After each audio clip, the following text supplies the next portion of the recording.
céus nascem no céu.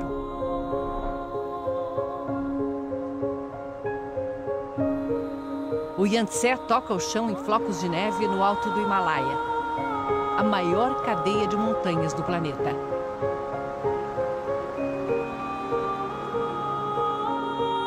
Antes de ser rio, o Yangtze é geleira.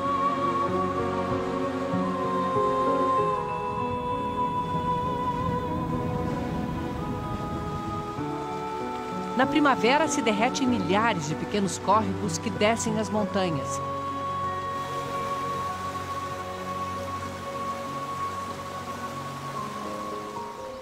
Nas áreas mais baixas, o degelo forma alagados, pequenos paraísos para as aves migratórias. O ar rarefeito a 4.000 metros de altitude não é problema para os gansos de cabeça listrada. 2 vezes por ano, eles cruzam os Himalaias entre a Índia e a China, voando mais alto do que o Monte Everest. Nenhuma outra ave suporta altitudes tão extremas. Os rebanhos de iaque que passaram o inverno comendo raízes congeladas, agora têm pasto. E é nesse vale, onde a fé inunda a paisagem, que nascem os 3 rios mais importantes do leste da Ásia. O amarelo corre para o norte da China. O Mekong passa por 5 outros países até desaguar no mar. E o Yangtze, o rio que corta o coração da China e deu origem a uma cultura milenar. É ele que vamos seguir nessa jornada da vida, o rio Yangtze.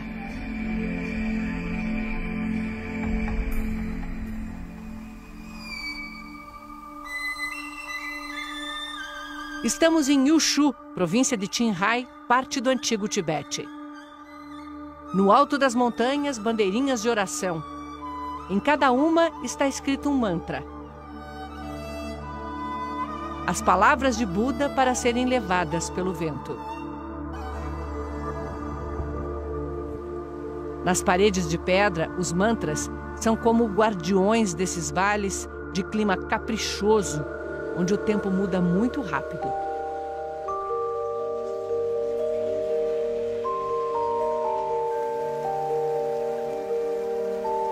No budismo, as orações são para todas as pessoas e todos os seres vivos.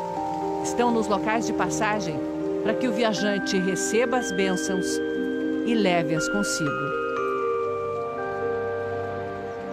Nas margens, as pessoas posicionam pedras esculpidas com o mantra do Buda da Compaixão, os manis. Eles acreditam que quando a água subir no verão, os manis vão abençoar o rio e todas as criaturas que vivem dele.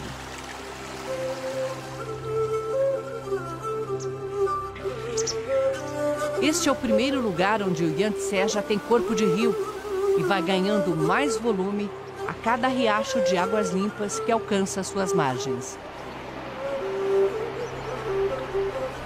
É preciso muita proteção para a vida dura no Himalaia. O dono da casa nos recebe na porta com a tradicional manta de boas-vindas.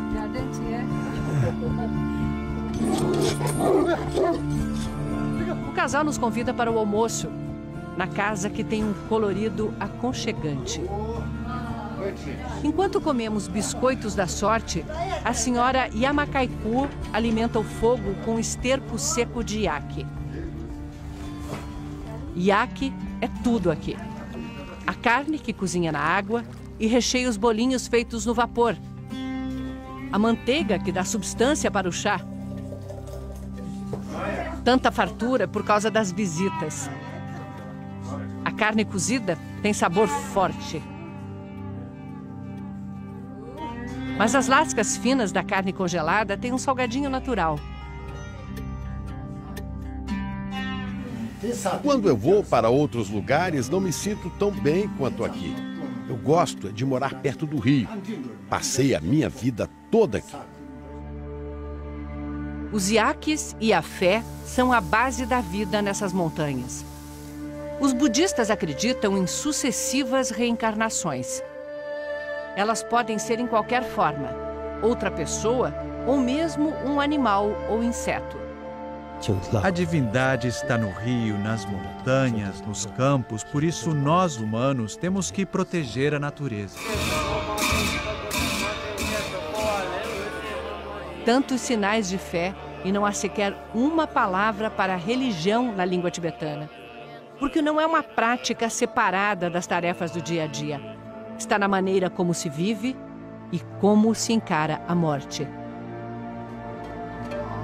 No chão congelado, os corpos custam a se decompor e não há lenha para cremar. Templos como este são dedicados a um ritual funerário que choca e impressiona. Depois de velado em casa durante 3 dias, o corpo é trazido até aqui a esse templo. Ele é posto nessas pedras onde os monges fazem o ritual. Limpam o corpo e o esquartejam, separam em pedaços. Esses pedaços são deixados aqui, ao ar livre, para que os abutres possam se alimentar. Isso é chamado de enterro celestial. Essa corrente do budismo acredita que se todos nós viemos da natureza, o enterro celestial é uma forma de retornar a ela. Faz sentido para quem acredita que o corpo, depois que a alma se vai, é apenas uma casca, que pode ser usada como o último ato de generosidade. Este outro templo é também um monumento. Atrás dos muros estão 2 milhões de manis, as orações gravadas em pedra. 2 milhões de pedidos e agradecimentos e promessas de fé eterna fazem da pilha de manis um lugar especialmente sagrado para eles.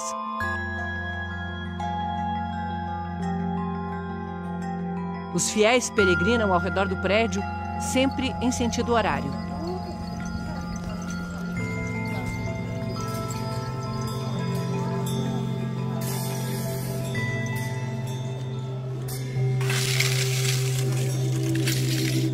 Muitos fazem isso se prostrando a cada poucos metros.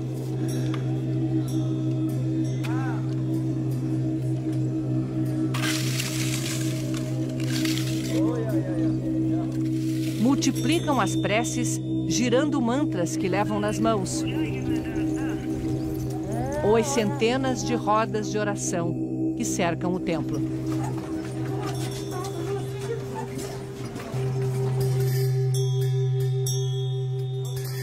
É que para eles a vida é como o universo, como o movimento de rotação da Terra, como o tempo que passa e não volta mais. Não volta, mas carrega com ele o passado.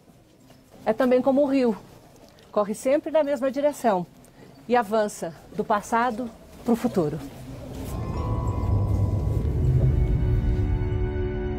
Seguimos o Yangtze pelas montanhas até a província de Yunnan. Cidade antiga de Lijiang. Há 1000 anos era a principal parada no acesso sul da Rota da Seda. Os sinais da riqueza do período ainda são evidentes. Nos telhados tradicionais das casas de pátio interno, nas ruas onde os carros nunca conseguiram entrar.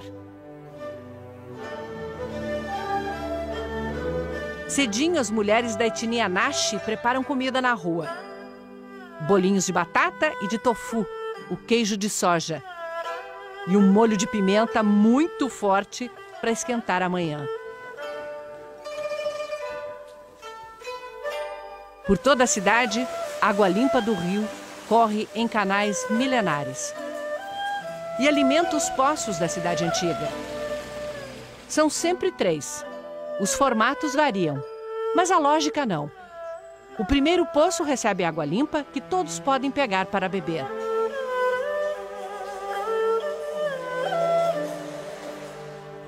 O segundo, de água ainda pura, serve para lavar os alimentos.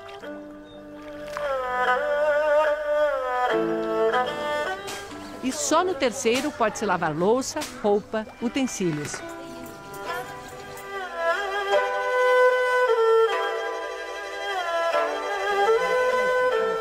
O incrível é que a água encanada chegou a praticamente todas as casas aqui da cidade histórica há alguns anos. Só que essa é uma tradição de 8 séculos E as pessoas ainda confiam mais na água dos poços do que naquela que sai da torneira. O povo Naxi desenvolveu uma cultura rica que quase desapareceu, mas começa a ser resgatada. Num casarão, mulheres reunidas em torno dos fios de seda. Uma escola de bordados. Mulheres pobres do campo passam meses aqui aprendendo a técnica. A professora se emociona quando fala sobre o impacto que a chegada de uma bordadeira tem numa vila do interior. Se isso significar uma ajuda financeira para elas, então o nosso trabalho se cumpre.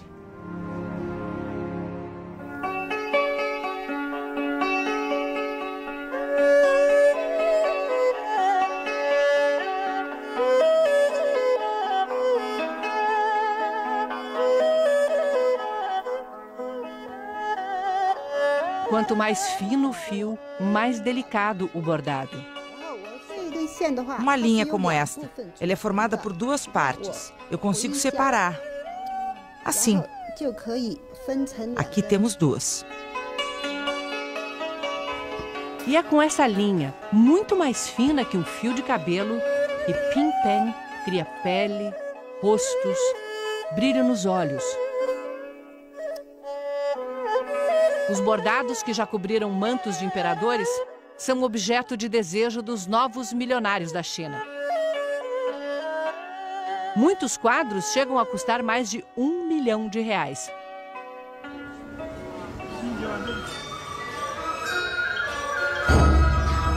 Num teatro pequeno, uma música ainda mais antiga do que a cidade. Alguns dos instrumentos só existem aqui. A música de orquestra Naxi já foi o deleite de uma cultura na qual as mulheres cuidavam dos negócios e os homens só se dedicavam às artes.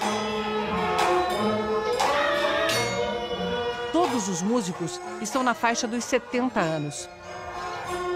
A música Naxi vai viver enquanto eles fizerem ecoar esses acordes nas margens do Yangtze. Nas curvas perigosas do rio, os povos antigos construíam torres que serviam como faróis para os navegantes. Mas os chineses se sentiam protegidos de formas mais misteriosas.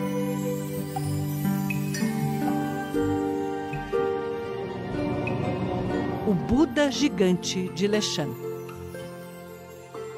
Desde o século VIII, guarda viajantes na saída do principal afluente do Yangtze.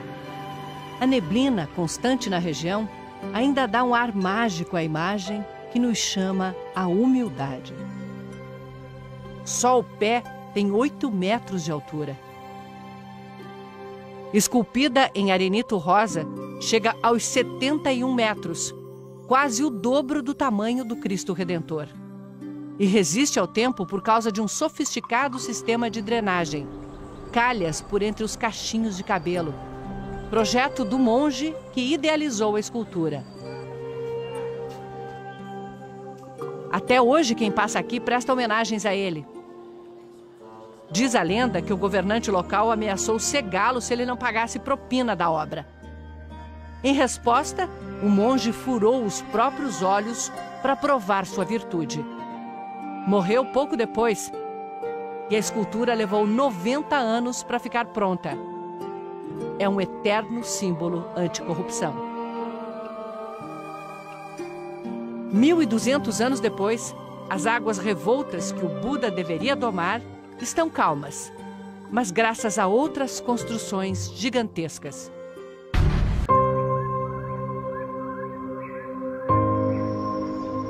As Gargantas do Yangtze. Uma escultura de 40 milhões de anos feita pela água que corta as montanhas calcárias. 200 quilômetros de uma paisagem dramática do que os chineses chamam simplesmente de o Rio Grande. E o resto do mundo conhece com outro nome. A Jornada da Vida, Rio Yangtze.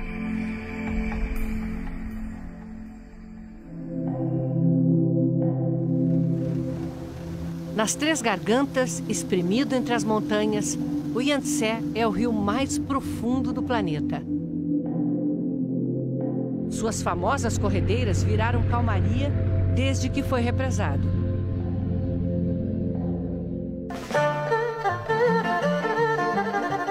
Chongqing, a primeira de uma série de megacidades banhadas pelo Yangtze.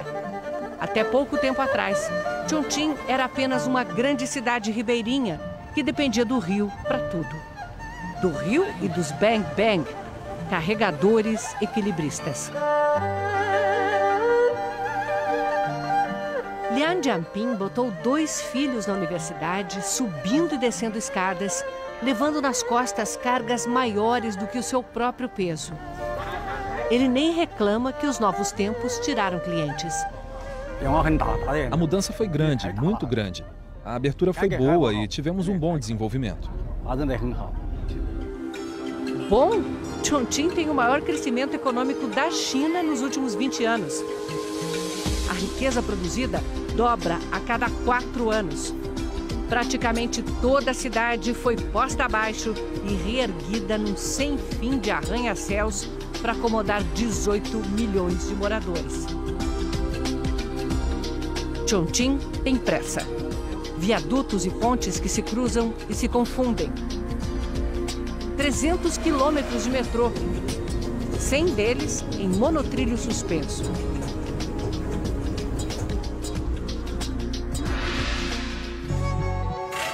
Dá uma sensação de videogame ver o trem negociar a geografia acidentada e os vales formados pelos edifícios. E quando não dá para desviar do prédio, a solução é passar por dentro dele. O 8º andar agora é uma estação do metrô. Em cima, mais 14 andares. Vamos lá, não é conveniente pegar o elevador e já estar na estação? E não faz barulho, tem pneus de borracha.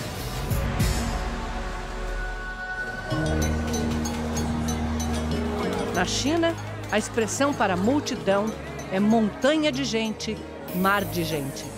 Principalmente nos lugares de lazer em fins de semana. Na cidade histórica de Chongqing, o programa é comer pimenta. Dá forte. O preparo do macarrão já é um show.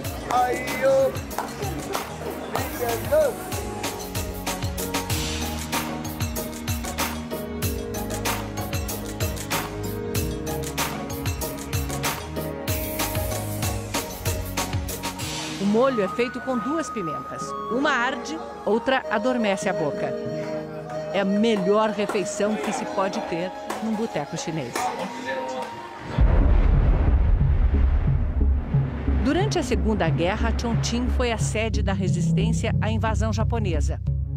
Aqui, a quase 2.000 quilômetros do litoral, operavam os famosos Tigres Voadores, um esquadrão de pilotos americanos que defendeu as rotas de abastecimento da China e ajudou a conter as forças japonesas.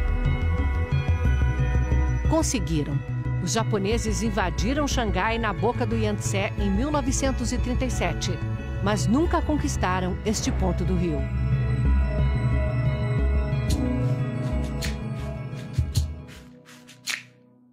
Ali perto, numa vila milenar, o isolamento ainda é sentido. Na rotina lenta dos moradores que preparam a antiga receita de amendoim com anis. Nas ruazinhas onde os séculos passaram sem trazer impacto. Pois essa cidadezinha, durante a Segunda Guerra Mundial, foi um grande centro da cultura chinesa. Universidades inteiras se mudaram para cá, com alunos e professores, e continuaram as aulas normalmente. Até os tesouros da Cidade Proibida ficaram escondidos aqui, no coração da China, bem longe do litoral, que estava sendo bombardeado pelos japoneses. Domingo no parque. Chineses adoram atividades ao ar livre.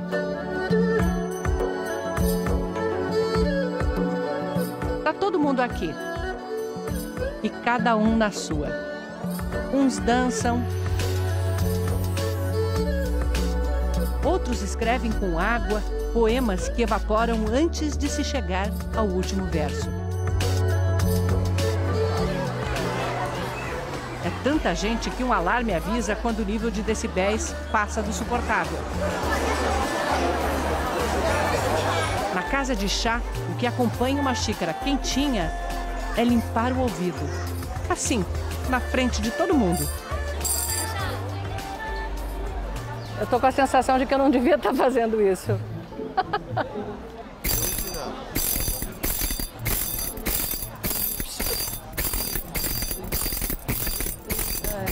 Cheguei a chorar de tanto rir. Um relaxamento para me recompor e seguir viagem rio abaixo.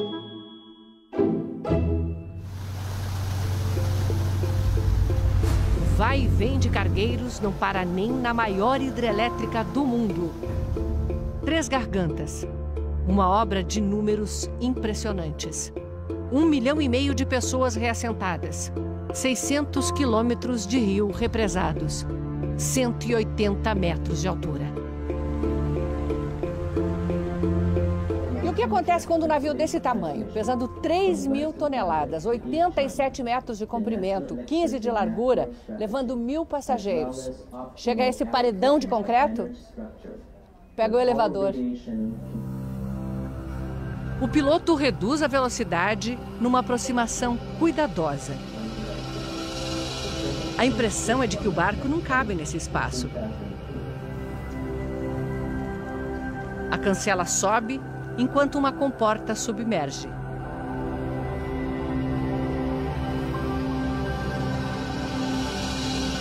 O barco avança 115 metros para dentro da estrutura. Aí é que nos damos conta. O rio está lá embaixo, a 113 metros, altura de um prédio de 35 andares. O navio, e nós dentro dele, estamos numa espécie de bacia de água que vai começar a descer. Desenhado por engenheiros alemães, o elevador usa contrapesos regulados com água para subir e descer. A descida é extremamente suave. Nos fundos, já vemos a comporta que segura a água lá em cima. Na frente, só a paisagem.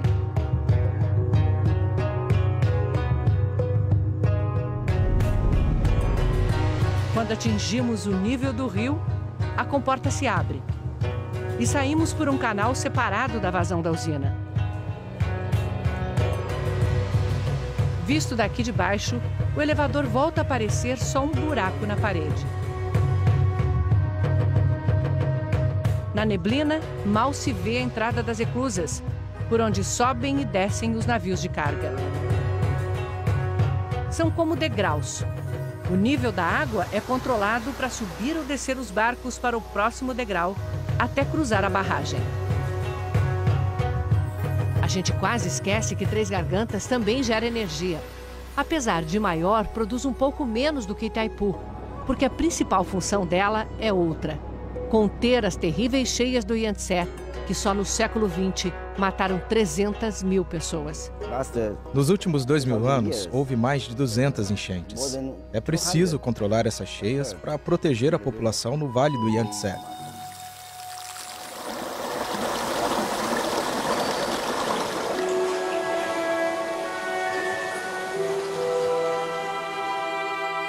Entre tantas montanhas, uma ajudou a formar a alma do povo chinês. Wudanshan. Há 2.000 anos, um novo tipo de religião começou a tomar forma aqui: o taoísmo. O dia amanhece com as orações ritmadas. No altar não há deuses, mas figuras que representam personagens que tiveram vidas exemplares.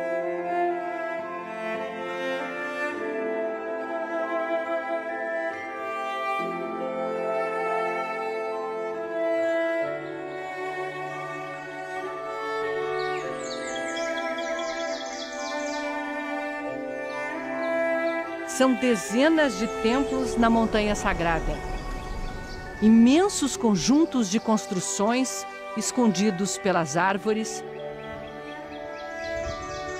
Encrustados nas pedras, colados nos abismos. O taoísmo começou como uma filosofia, uma série de conceitos de ética e de moral. Só que acabou incorporando as religiões pré-históricas da China. E aí se transformou também numa religião. Só que uma religião bem diferente das que a gente conhece. O Tao é o caminho, um jeito de viver. Não há monges ou sacerdotes, apenas seguidores que se dedicam a estudar e ensinar. A montanha em si é um grande símbolo do ciclo da vida que eles definem em 5 elementos: a terra, o fogo, o metal, madeira e água.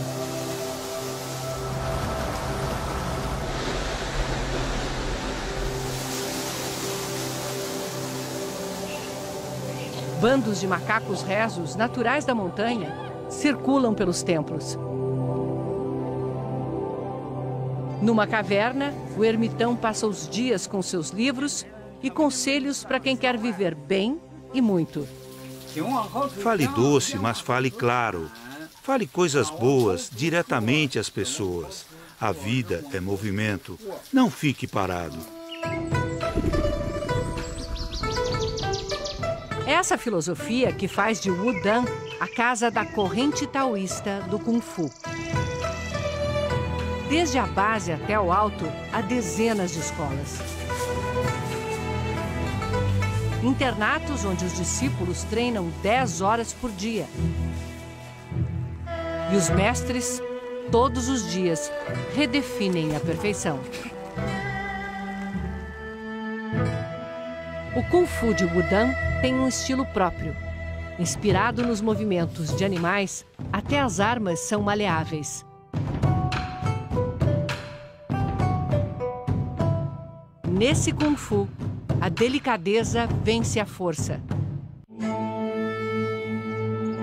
E faz nascer outra arte marcial, o Tai Chi Chuan.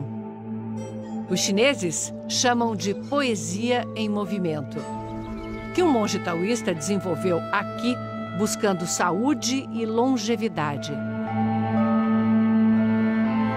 É a luta das sombras. Os movimentos representam o Yin e o Yang, um conceito taoísta de que há dualidade em tudo. O quente e o frio, o cheio e o vazio, o lento e o rápido. O oposto te define.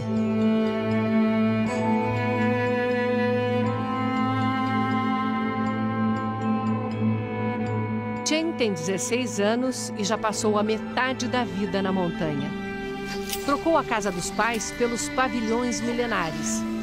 Se dedica a aprimorar os movimentos.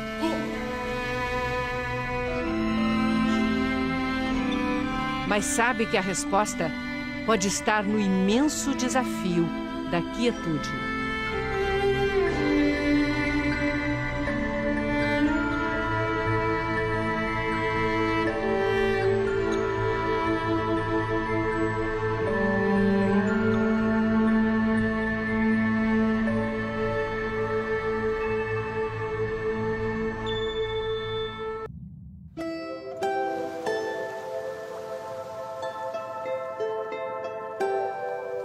Os avós desses agricultores e seus avós, e os avós dos avós por 500 gerações.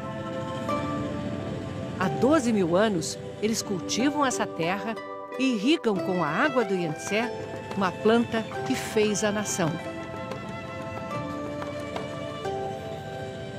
A China começou a se tornar uma civilização quando os povos que viviam aqui, no médio vale do Yangtze, descobriram como cultivar essa gramínea. Até hoje, o grão produzido por ela é um dos principais alimentos consumidos no planeta, o arroz. Estamos na província de Hubei, centro da China. Um novo sítio arqueológico acaba de ser encontrado. Os restos de uma fábrica de cerâmica de mais de 4 mil anos.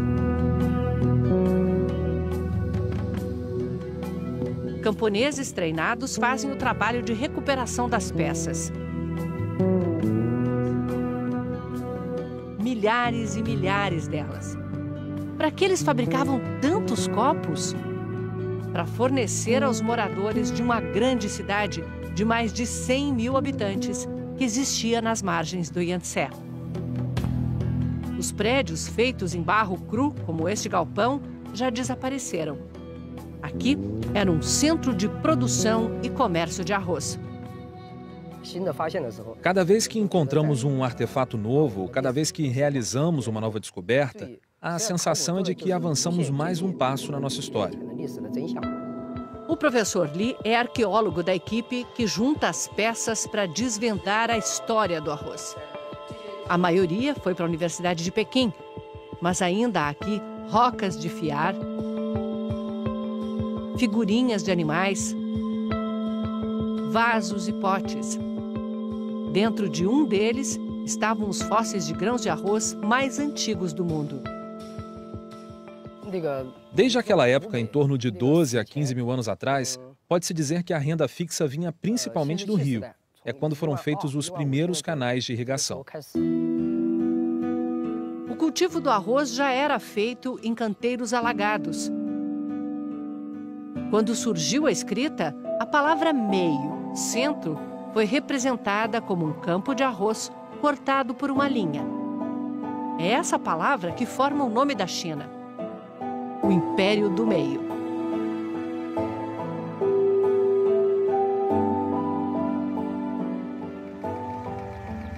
A Jornada da Vida, Rio Yangtze.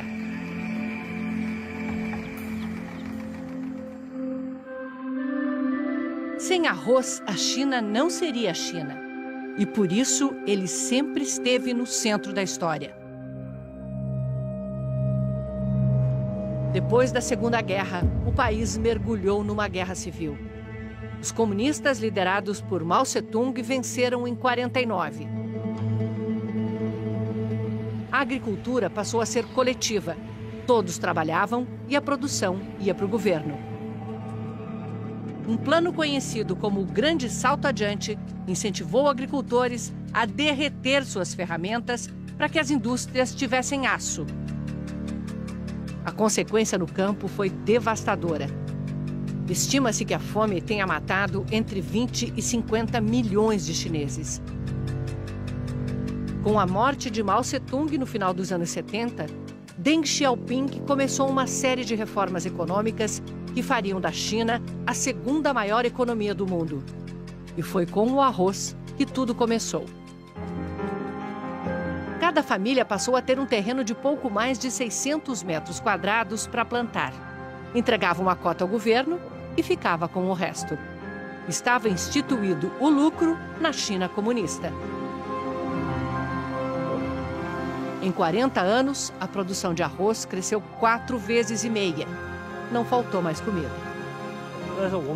Não é possível comer arroz em todas as refeições, mas temos que comer pelo menos uma vez por dia. As famílias Xiao e Tang assumiram os lotes dos vizinhos que migraram para as cidades. Mesmo assim, a terra ainda é pouca, mas a produtividade é grande. As máquinas desenhadas para eles. Na micropropriedade, microtrator. Nossa semente agora é de boa qualidade e rende bem mais do que antes. Uma mesa posta na China é a amostra da fartura ofertada pelo Yangtze. Chegamos ao Baixo Vale.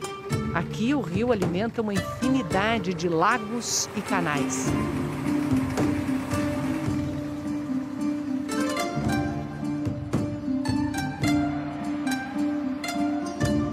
Yong Qian tentou a vida em terra firme.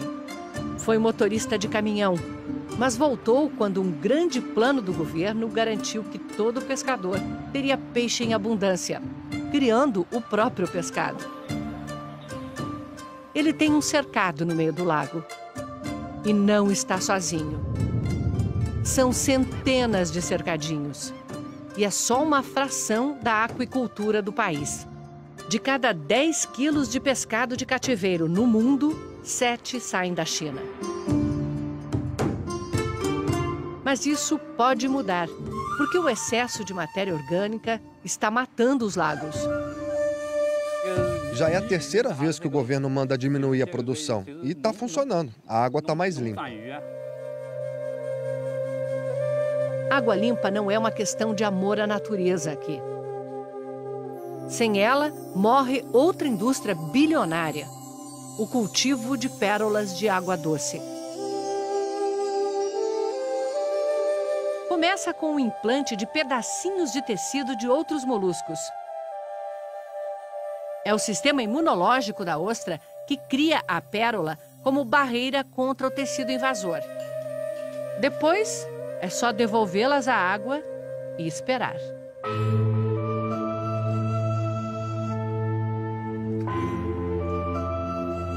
Acompanhamos o produtor Xin Yuan Ji num dia de colheita.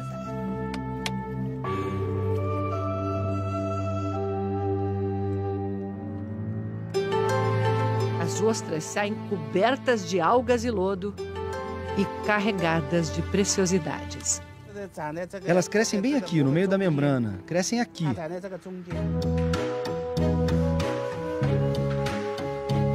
Olha o tanto de pérolas que está saindo daqui. E tem mais do outro lado. Essa é redonda, é boa, muito bonita. Essa tá bonitona, grandona. Catando as pérolas, ele já vai avaliando. Essa pode ser usada para fazer pingente, é muito rara.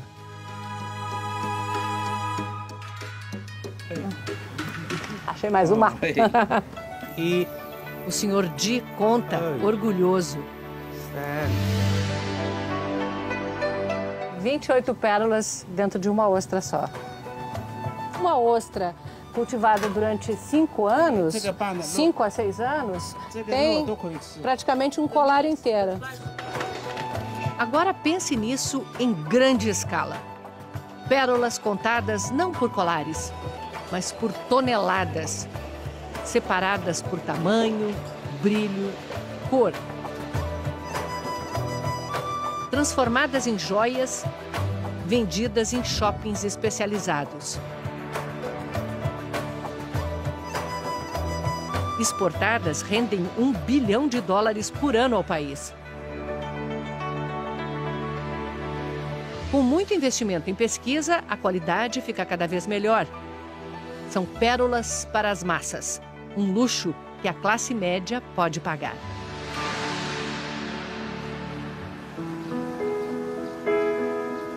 Entre um lago e outro, as cidades na água. Pequenos oásis de tranquilidade no turbilhão do desenvolvimento chinês, onde a presença de estranhos ainda perturba.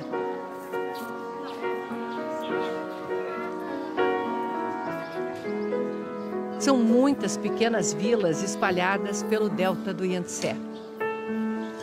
Lugares para se percorrer com calma.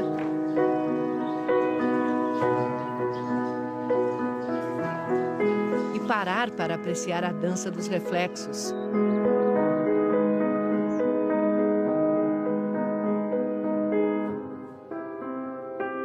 Pontes e casas que carregam 12 séculos de história. E jardins que, no tempo do Império, eram exclusivos dos ricos, hoje desfrutados por todos. Nesse cenário, nasceu a Ópera de Suzhou. Comecei a estudar ópera com 13, foram 6 anos de estudo.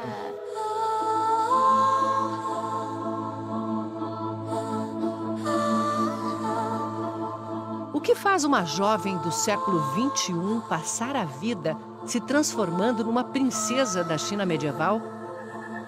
Como posso explicar? A ópera é uma beleza. O figurino, os adornos de cabeça, a maquiagem, é tudo muito lindo.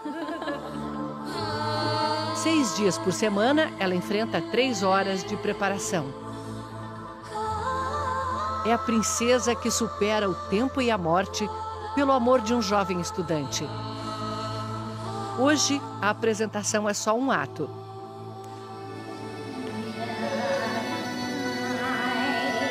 Ela passeia pelo jardim com sua ama, relembrando o amado.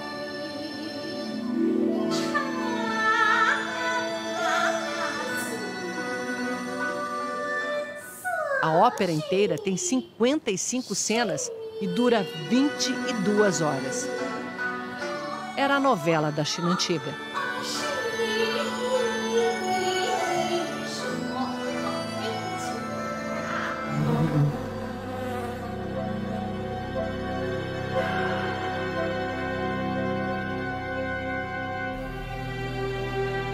Numa ilha, um lago de flores para chegar ao ponto em que o Yangtze encontra o Grande Canal da China. Uma obra tão impressionante quanto a famosa muralha no norte do país. Começou a ser construído no ano 400 a.C. e foi sendo ampliado por mais de 1000 anos.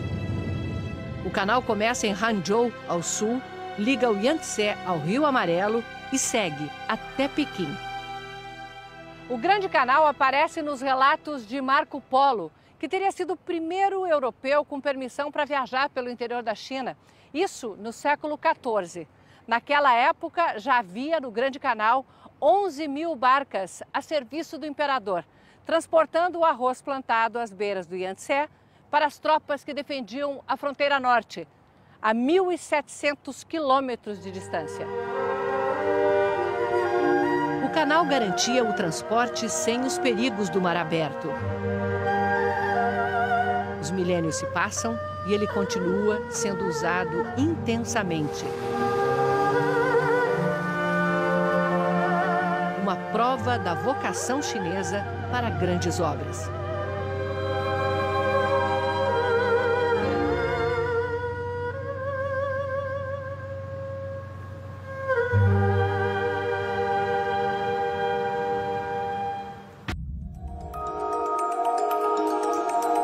Xangai, a cidade mais rica da China. O cartão de visitas do que o país quer ser no século XXI.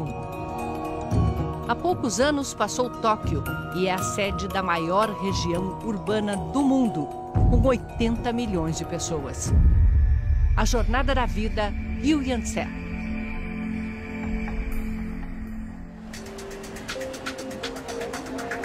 A estação do Gaotie, trem-bala em Suzhou, está movimentada. Na hora do rush, sai um trem para Xangai a cada minuto. É para lá que vamos.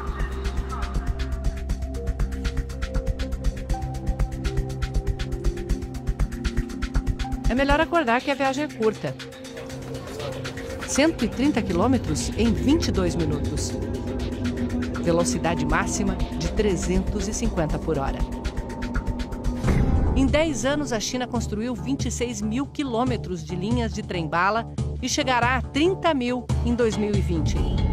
Mas como constrói tão rápido? Com as mega máquinas. Essa é apelidada de monstro de ferro.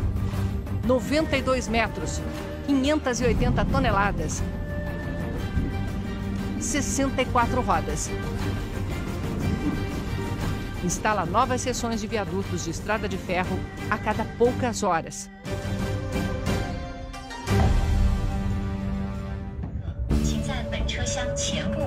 No trajeto, uma cidade colada à outra, formando a megalópole. Neste trecho há tanto movimento que são 2 linhas paralelas de trem-bala.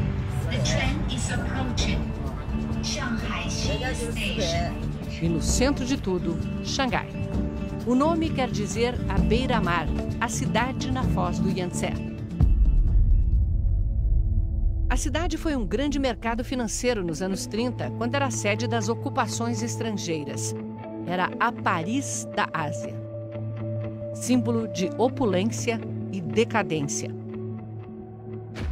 A ocupação japonesa, em 37, destruiu boa parte de Xangai. Mas a cidade ainda guarda o glamour da arquitetura europeia no Bund, às margens do rio Huangpu, um braço do Yangtze. Agora ofuscado pela paisagem futurista da margem leste, o Pudong. Prédios que parecem desafiar a lei da gravidade e removem tudo o que está no caminho. Essas lojas aqui vão resistir ainda uns 10 ou 20 anos, mas é cada vez mais difícil se manter. Shang Ma, do Departamento de Planejamento Urbano, diz que quando o governo decide, transfere os moradores e a cidade nova avança. Onde a obra, em vez de tapumes, muros verdes.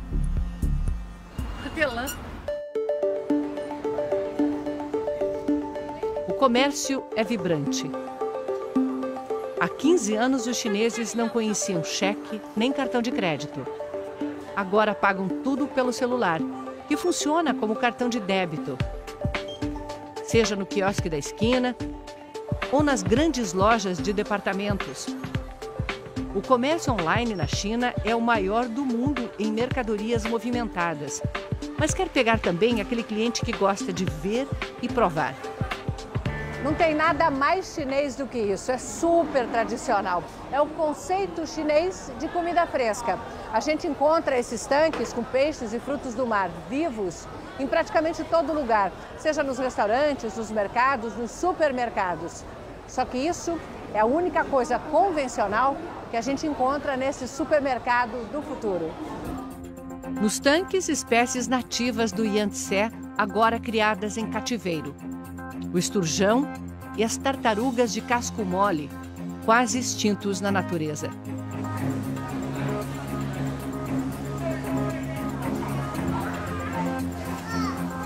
Se o cliente quiser, a cozinha prepara na hora para ser consumido aqui mesmo. As informações da mercadoria podem ser escaneadas pelo celular. Me disseram que esse café aqui é do Brasil, então é só escanear o código de barras. Pachi, que é Brasil, está confirmado. Vou levar esse aqui. Você escolhe, põe na cesta e viaja pela loja. E as compras seguem direto para a entrega em sua casa, em menos de 1 hora. Nesta loja piloto, uma experiência de compra completamente diferente. Na entrada, você apresenta o celular e passa pela câmera de reconhecimento facial. Não tem nenhum funcionário. Somos observados por muitas câmeras, mas elas não estão preocupadas com furto. Tem software de inteligência artificial que estuda o comportamento do cliente. Um sorriso dá um desconto. Um truque para aumentar o estoque de imagens e aprimorar o reconhecimento. Agora vem a parte mais fácil da compra. É só sair da loja, porque quando a gente passa por esses sensores aqui, eles identificam os produtos que a gente está carregando.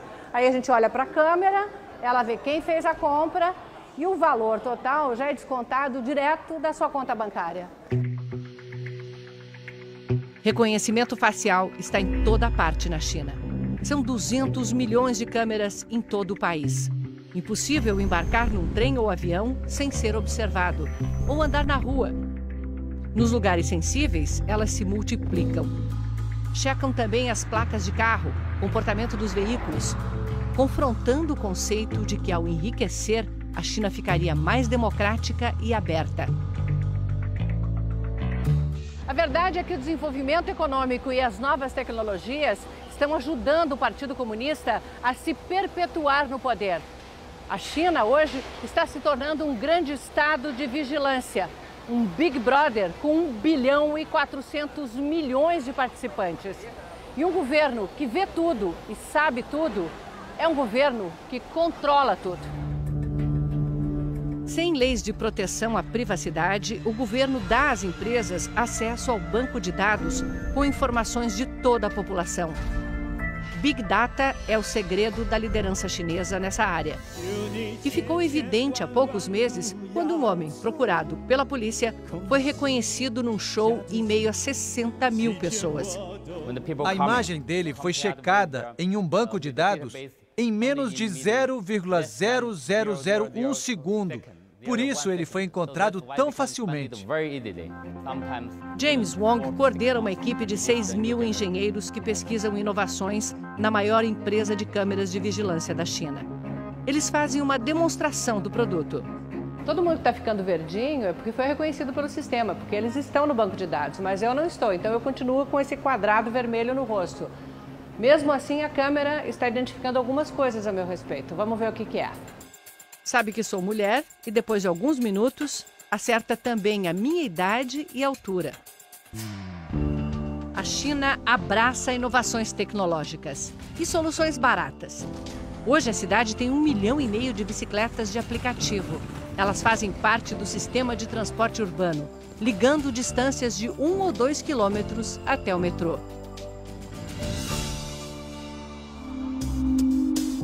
O metrô sempre está perto. Essa é a estação mais movimentada. Aqui passam 6 das 18 linhas que cortam a cidade. Está cheio. Na cidade de superlativos, o metrô também é o maior do mundo. 710 quilômetros, quase 8 vezes mais do que o de São Paulo. E chegará a 1.000 quilômetros até 2030. Levamos de 5 a 6 anos para uma nova linha, do projeto até a inauguração. Isso é muito rápido. Velocidade chinesa. A velocidade do país que mais tirou gente da pobreza em menor tempo na história. 850 milhões em 40 anos. E fez isso exportando. A ponte de 32 quilômetros liga a cidade à ilha onde está o porto de Xangai.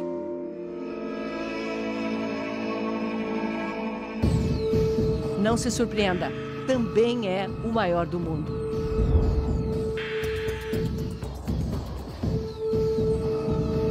Mesmo do alto, é impossível ver tudo.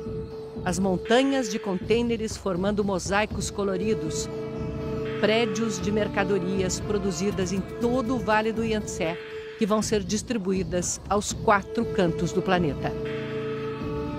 No ano passado, este porto movimentou o equivalente a quase 11 vezes a capacidade de carga do Porto de Santos, que é o maior do Brasil.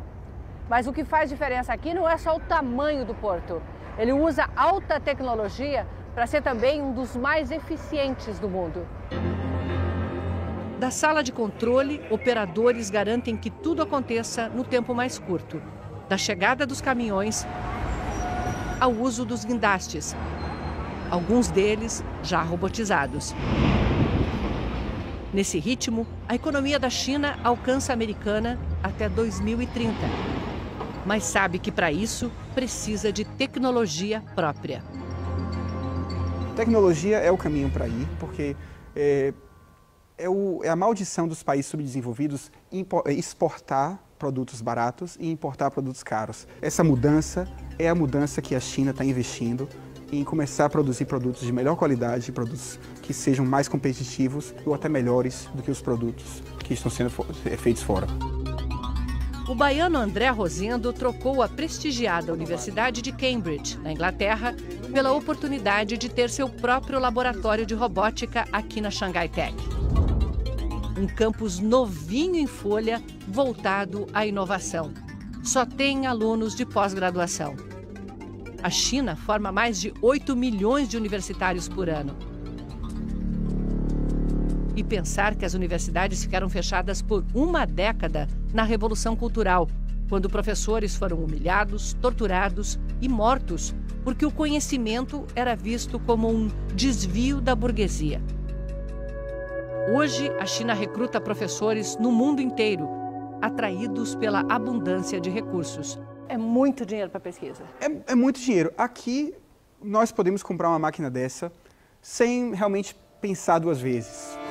Na Xangai Tech, André desenvolve robôs diferentes. Ele tem boas articulações, né? São robôs que fazem a própria manutenção.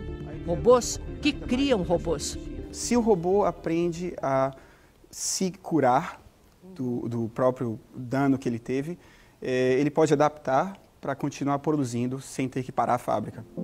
Cada minuto parado são dezenas de milhões em prejuízo. Robótica de alto nível. Robótica para iniciantes na sala de aula do ensino fundamental. A revolução econômica da China tem seu maior trunfo na educação. São 9 anos de ensino obrigatório. Wen Lilu deixa a filha Ying na escola no subúrbio de Xangai. Como todas na China, funciona em período integral. Ying é filha única. A escola é pública, mas a família investe 30% da renda em cursos paralelos, como idiomas e arte, para complementar a educação. Desde o século III, só entra em cargo público quem passa em exames. Mesmo no Império, só se chegava a ministro com um concurso público. Temos uma frase aqui que a educação é fundamental para a vida. Esse é o nosso foco. E das escolas de Xangai. Esta não tem nada de especial. É o padrão aqui. Hello? Hello. You speak a little English? Yes. Yeah. A professora de matemática leciona há 20 anos. Descobriu que ao incentivar os alunos a explicar a matéria, eles aprendem mais. Garante que as crianças estudam muito, mas tem tempo para se divertir. Bye, bye.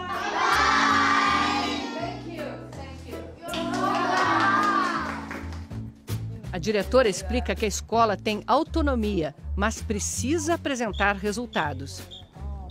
Temos uma avaliação mensal e semestral dos professores. O professor recebe pelo desempenho dele em sala de aula e pelo desempenho dos alunos. Aqui um estudante vai mais longe em menos tempo. Se Xangai fosse um país, teria a melhor educação do mundo. No fim do ensino fundamental, o desempenho em matemática, ciências e literatura de um xangainês é como se ele tivesse 4 anos e meio a mais de estudo do que um brasileiro da mesma idade. E é essa geração que vai carregar a China do século XXI.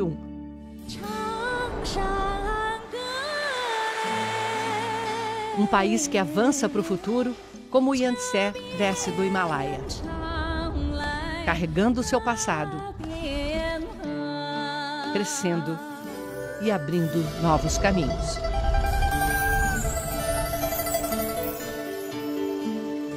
A Jornada da Vida, Rio Yangtze.